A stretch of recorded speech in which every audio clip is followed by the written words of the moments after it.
Get ready to rock, America. It's the Smith and Milano Podcast, brought to you by Treehouse Comedy Production. Here's R.C. Smith and Lou Milano. Hey, bud, we're on. We are on the air, just like that. I was ready for you right now. I was ready. Can I, where's my headphones? I want to fix those. That's so loud. Is that loud for you? No, it's perfect. All right, cool. Can I shut the light off? No, stop it. You know, that's how people get into trouble. You are R.C. Smith. I am R.C. Smith. I'm up for New York Yankees manager. I'm one of the candidates being considered. Very nice. And also a stand-up comedian. I am Lou Milano. I'm a radio personality and alchemist. Wow. Yeah. What is an alchemist? No idea.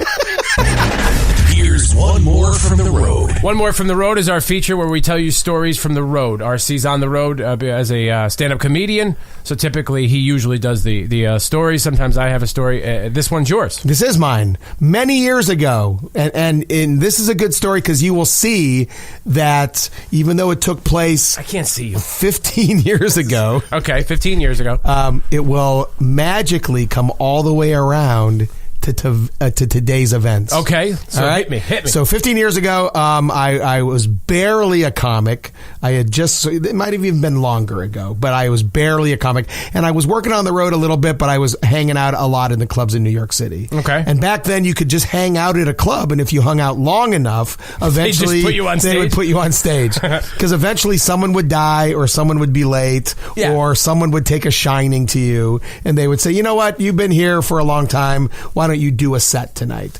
So I was hanging out at the comic strip one night and just sitting there minding my own business. A couple of the guys that I knew were going on, but once again, I had nothing else to do. I was hanging out at the comic strip. So we're sitting there and just at one of the booths, just hanging out, talking comic talk. You know, oh, I hate that guy. I like this guy. Oh, I can't believe he's a comic. Stuff like that. Mm-hmm. Bitching like all comics do when they get together. Okay. They bitch and they moan and they whine. Yeah. Even at this level, they bitch and they moan and they whine. That's what comics do. It's and our shit nature. Talk each other. And shit talk each other, and very rarely say, oh, he was really good. Yeah. You know, wow, did you see that guy said, yeah, he was funny. You know, he's an asshole, and that's how it usually goes. I can't believe he's famous. Uh-huh. I used to find that enjoyable. Now it's just obnoxious. We should actually make that a segment on our show. I can't believe he's famous. Well, that could be a show. I think that would be a great show. That would be a whole show.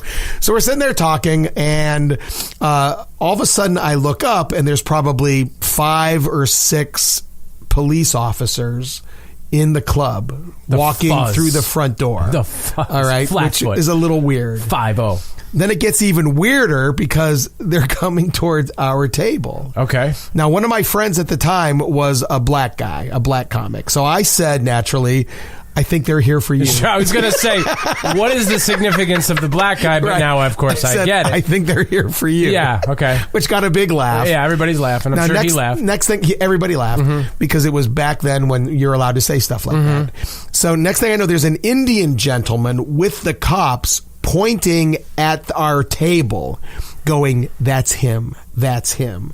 Actually, he was saying, that's him, that's him. All right? Okay. But I do bad accents. Yes. So I'm not doing an accent. Yes. So he's going, that's him, that's him. Right.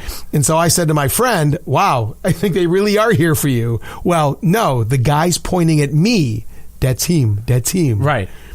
So I said, can I help you? And the cop said, sir, do you mind stepping outside with us?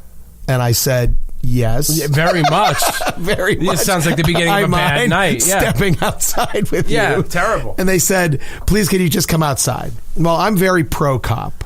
I like cops. Yeah. I've never been in any trouble. So, and dealing with the cops, the first lesson is be cooperative. Do what you're told. Yeah. Just do what you're told. And you're probably going home. And it will all end out, except for this night. Yeah. But usually... yeah, sometimes it doesn't work. If you do what you're told, you get to go home.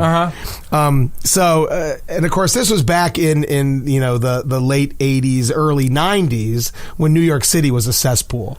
So chances are pretty good that if a cop wants to talk to you about something, it's because they have probable cause. Yeah. All right? Because everybody in New York City back then was a criminal. that may be, I may be exaggerating a bit. Sure, yeah. But of the 8 million people that live there, easily 7.5 million were criminals. Of course, at that time. So they asked me to step outside, so I go outside, and the cop says, "Where were you 2 weeks ago?" And so I said, well, knowing me, I was probably at a comedy club, or I may have been on the road doing a gig. Yeah. He said, well... Now that you mention that, let me stop you right there. That's a hard question to answer. Right. You watch these like crime movies and crime shows, and you're like, why can't this guy... Why doesn't he know where he was? Right. But if you put yourself in that position, I have no idea where I was yesterday. I don't even know where I was last night. Or okay. Let alone... Continue, I'm sorry. So, no, but you're absolutely it's hard. right. It's a hard question to answer. And then when there's like 5 or 6 cops... sort of surrounding you, even more so going, where were you? And you have the guy going, that team. It just makes it even more impossible. You have your own questions, but you're not allowed to ask them yet. Because my first question is, that team, who are you? Yeah. You know, exactly. I don't even know this guy. Yeah. Well, it turns out that the guy, and I've never, to this day, I never got his name, so I call him Dats. Dateem owned a little deli right next door to the comic strip. Okay. And it's no longer there, but it was a deli at the time. All right.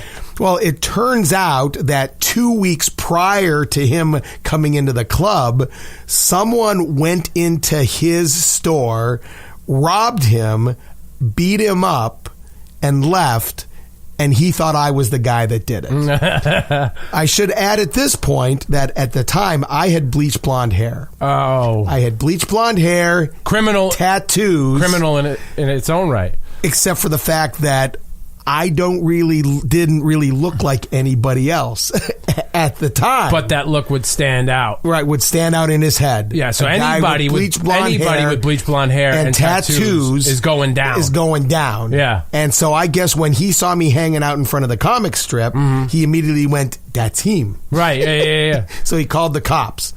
So the cops said to me, well, we're going to need to take you in. And I said, am I being arrested? Good question. Most people don't ask that very important question. They just go and they're not under arrest. And they said yes. Okay. Still, now you're required. Right. Yeah. So now I have to go. Yeah. I'm like, are you shitting me? Mm-hmm. And meanwhile, I'm keeping a pretty positive attitude because I know that I'm not him. You're not him. No, I'm not him. Sure. I didn't rob the store. I didn't beat the guy up. Right. I've never robbed a store. The only ones I've ever beat up were my brothers. Right. All right. Yeah. So I have the angels on my side. Mm-hmm. Everything's all set. You have no worries. Right. Even though we're going to clear up. Right. This will be done. Big mistake. We'll go down to the station. I'll talk to a couple of guys. I'll get to go home. There's been a mistake, a miscommunication. Been a big mistake. Yeah. Big mistake. Yeah. So they said, can we just pat you down? Are there any things in your pockets? And I had like a pen and a pad of crack paper. Needle, of course. And I said, no, just some, really bad jokes. Yeah. Yeah. I said, are those lethal? Yeah. I'm trying to keep a light air about the whole thing. Sure. They cuffed me, but the one cop said, I'm not going to make them too tight. Right, they only tighten them up on assholes. Right, so I'm like, all right, well, that's a good sign. Yeah, or people they're really nervous They must about. think I'm innocent. Yeah. So they put me in the police car. They're taking me down to to I think 65th Street is where the precinct is. Okay. So it's a 20-block ride. Mm-hmm. So we're in the car, and I honestly said, so what happens now? Because I had never been arrested before. Sure. And the one guy said, well, the first thing you should do is you should tell us where your partners are that helped. Ah, yes, your accomplices. Right. Yes. So I'm like, oh, they're doing good cop, bad cop. The one guy who was nice and said, I'm not going to make them too tight, is the nice cop, the good cop. The other guy is trying to get me to confess in the car. Yeah, right then and you there. still don't even know the charge. No, I don't know what's going on. Right. I don't know what's happening. So even if you wanted to confess to a crime you did not commit, you wouldn't even get the right one. Right. So you'd be like, I lit the fire. Sure, I did. Yeah, and you had it coming. See, that's right. I threw the dog out the window. Yeah. So I said, and this was probably the best answer I could. I said, I can't tell you who the guy is, because I didn't do anything, which is brilliant. Yeah. By the way, we both. I don't have know colds. if that's brilliant or reactionary. I think it just makes sense. It just it's makes your sense. instinct. I don't know who the hell the guy is. Yeah. So let me cough. Yeah, no problem. By the way, I snuffed out you calling yourself brilliant right away. And you didn't care. You just rolled with it. Because I fucking know I'm brilliant. Right, yeah. All right. You don't need confirmation. Yeah, Very secure in your brilliance. Yeah, listen, garage podcaster. I am brilliant. Yeah, you are. Even though I'm fucking in the same garage. Same garage. Yeah. So, by the way, the mildew smell really adds. We had floodwaters. Really? Yeah. How high were they? I don't know. I didn't notice until I sent my son down here to get something. He said the rug is wet in the studio. Oh. He knows to call it a studio. That's so cute. Not a garage, because I stopped him and corrected him one day. He calls it a studio. I said, no. It's not the garage. That's the studio. Oh, that's so cute. You know what? My daughter said, are you going to go be on the radio this morning? Good, yeah. Isn't that great? Yeah. So we've instructed them to make us feel between the ages of 6 and 10, we are gods. We're awesome. So anyway, we get down to the precinct. They take me in the back where the holding cell is, and it looks just like a scene from any cop show you've ever seen. Okay. You know, the walls are kind of dingy, peeling in paint. Thank God it was the Upper West Side. No, the Upper East Side. So there was no one else being arrested that night. Thank God. Just me. You're not a lot of sitting around waiting to be called. So he opens up the cell door, and he puts me in, and he said, all right, just hang tight. And then he came back and he goes, oh, I need your belt and shoelaces. So you don't hang yourself? So I don't hang. And I was like, oh, for the love of God. All right. So I take off my belt and shoelaces. He puts me back in the cell and closes the door. And I'm still holding my belt and shoelaces. So twice now, the guy has failed to take them away from me. Right. You know, so I said, hey, and I show it to him. He gets like a moment of panic on his face. Like, oh, yeah. Like I'm MacGyver and I'm going to fucking light the shoelaces, you know, and blow a hole in the wall and escape. Yeah. And so he went, you're not going to kill yourself, are you? I'm like, no. Yeah, we're good here. And he's like, all right, you can put it back on. Yeah. Thank God. Also, I didn't commit the crime. Can we move it along? Right. Yeah. So I sit down and then I sit. And I sit and I sit. And by that time, it's getting kind of late. And I was living with my girlfriend at the time. So I said, hey, do I get to make a phone call? And he said, oh, okay, yeah, come on out. So he unlocks it. And I go out and I call her immediately. You called Z100 first. I called Z100. I said, did I win? Did I win tickets for the Jingle Ball?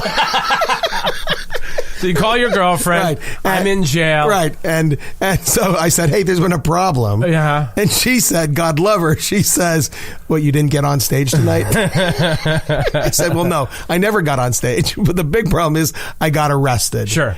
And she said, for what? Now, I know the cops are there. So I said, I don't know. Okay. Which, again, you don't.